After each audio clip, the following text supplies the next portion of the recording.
Inspired thinker. I don't know how many people are opening their inboxes and looking at email in August. It feels lovely and quiet right now out there. So, most of all, I hope you're enjoying some downtime.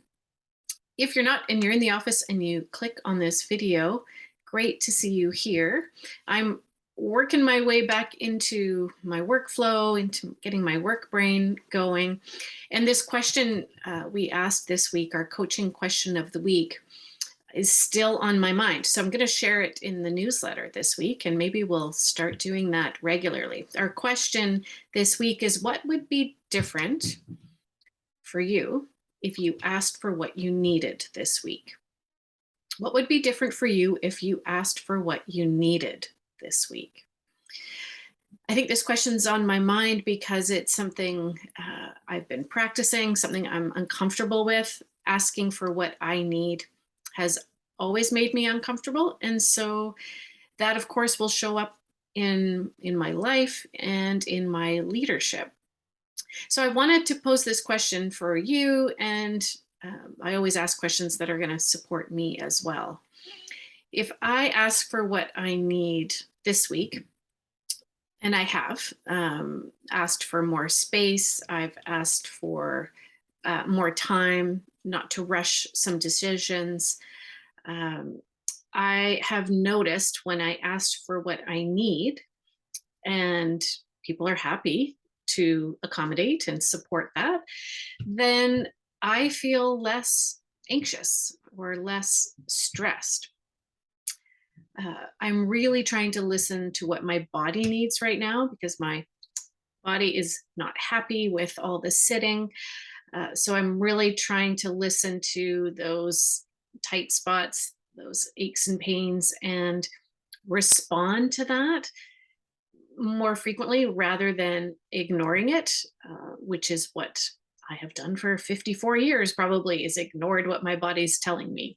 So, listening to what my body needs and then asking for what I need to support my body, which a really practical example is when people want to connect or meet, I'm making that a phone call rather than a Zoom call. And if I'm on the phone, I can walk around my office. I could go for a walk outside, depending on the call, or lie on my yoga mat and stretch while I'm talking, which I do a lot, and people have no idea. And who cares? We're on the phone. So I wanted to encourage you to ask for what you need. And if that makes you uncomfortable, then acknowledge the discomfort and practice leaning into it. Maybe start with smaller things that have maybe fewer consequences or less impact in your mind. But just, I think we all need to practice that muscle. If we let people know what we need, then they can respond. And they're happy to respond or have a conversation about a workaround. But if we don't actually voice what we need, everybody's in the dark. And then when our needs aren't met and we get all grumpy, they're like, I didn't know that's what you needed.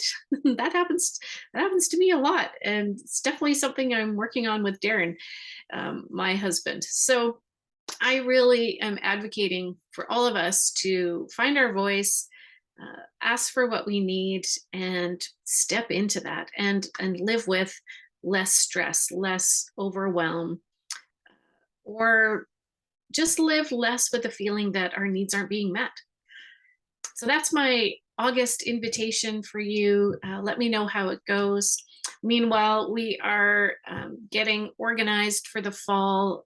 We're going to be announcing an in person Dare to Lead. Probably next week, we'll be ready to announce that. So that's really exciting to think about an in person experience. And yeah, stay tuned. We've got lots of exciting things planned for the fall. So thank you for being part of this community. I hope you're taking care of yourself this summer. We are really looking forward to serving you, supporting you for the rest of 2022. Take care.